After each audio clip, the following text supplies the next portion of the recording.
The sound turned out not to be leaves, but voices. Thousands of tiny voices calling us. I finally looked behind us and saw a swarm of wood sprites coming out of the hedges. "Are you seeing what I'm seeing?" Hunter whispered to me. "If it's a cloud of wood sprites calling to us, then yes, I am." I couldn't look away. I've never seen a wood sprite. I'd only heard tales of them. The stories failed in so many ways to describe their beauty. They were about the size of my hand from head to toe. Their wings were various shades of green, blending in to look like leaves. They each had a little inner light, a glow to them, that made it hard to see their features unless they stopped flying for just the barest second. One sprite flew up to my nose, making me pull back in surprise. I felt Hunter jump as well. "Come, Princess, we don't have much time." The little sprite's words carried, like a caress, a breeze to me. "We can help you hide." "Did you hear that?" I ignored Hunter's question, and I listened to the sprite. He was telling me to hurry. I had so many questions, but no time to ask them. Could I trust these creatures? "You asked for help!" The sprite snapped at me. "I did?" I was taken aback by his anger. The sprites had surrounded us, and I could feel their wings beating behind me. "Stand here and die, or follow us. It's your choice." The sprite's voice was clearer now. He hovered before me, his wings tinged red. He planted his fists on his hips, as his pure, peridot eyes glared at me. "I can't believe we're risking ourselves for this."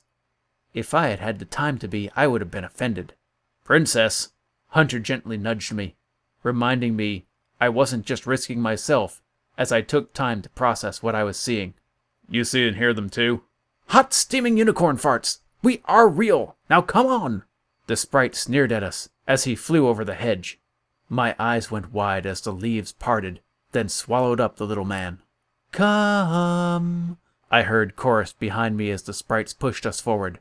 "Come, we will hide you." Even Hunter could not fight the force of their beating wings. They made a solid wall behind us.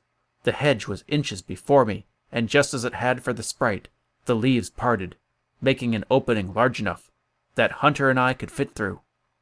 The angry sprite flew back to hover by my nose. "We don't have all day! Get in here!" he shouted, pointing at the opening. I hesitated long enough to glance at Hunter. He looked as mystified as I felt. He shrugged at the unasked question in my eyes. "Do you have a better option?" Hunter whispered. Biting my lip, I shook my head. "Did she have a better option?" I turned back to the sprite as I heard him mutter that. I could hear him clear as day now. "No, she doesn't have a better option. Get your sorry butts in there. It's not easy to hold this open this long, you know." Scene 2. "I know," Binks mumbled. His wings faded from sickly green to a warm purple. "We've got to help them, Princess. We've got to come back and help them when we're done." "We will." I didn't like seeing the sprites vulnerable like that any more than he did. I didn't know if I could keep the promise, but I'd do my best. It was the only answer I could give him. It was the only answer I could give him when faced with that fierce need of his to protect. Binks nodded as he looked deep into my eyes. A shiver went down my spine. I had forgotten what making a promise meant to the Fae. Looks like I had better make sure we helped these sprites, or my life was his to do with as he pleased. I'm pretty sure he wasn't going to forget that either. "Hey!" Hunter hissed, pushing past me, breaking the stare between Binks and I. "I didn't do anything," Nettie squealed as Hunter tried to grab her hands. She twisted and turned, managing to avoid his grasp. "What happened?" "She was gonna eat a sprite!" Iris flew over as she shouted. She pulled a sword from somewhere and pointed it at Nettie's eye. Nettie squeaked and quickly put her hands up. We all heard the soft splat behind her. "I was hungry!" Might not have been the best thing for her to say. Binks flew down to check on the sprite that had fallen. His wings buzzed and turned a deep red. "Please tell me you didn't eat any of the others." I felt nauseous just having to ask. "Today?" Nettie put a finger to her mouth, looking scared.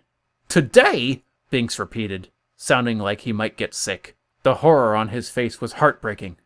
I understood that this was the way of nature, but it still felt wrong that the goblins had been eating the helpless sprites. "No more, Nettie," I got right up in her face. not letting all those sharp teeth scare me. Iris still held a sword to her eye. "No more sprites, today, tomorrow, or the next. We have plenty of food. There's no reason to eat them." "But they're so tasty!" She was like a child that didn't understand why. I don't know how Iris resisted stabbing her when she said that. Maybe she saw the same childlike look in Nettie's eye that I did. "No more!" Iris gritted out. "Not one more sprite! This is your only warning!" "No more, I promise." Nettie sounded so sad, but I had no sympathy for her. "Remember your promise, or I will hold you to it." Iris's sword whined through the air as she whipped around. Nettie hissed. She stuck a finger in her mouth with a wounded look. Iris had sliced her finger without me even seeing it happen, and I was standing right next to her. She landed heavily on my shoulder. A fine anger vibrated from every pore in her body. I hope Nettie didn't forget the promise, not just for the sprite's sake, but because I would not want to be at the mercy of Iris. She's one scary sprite when she's mad.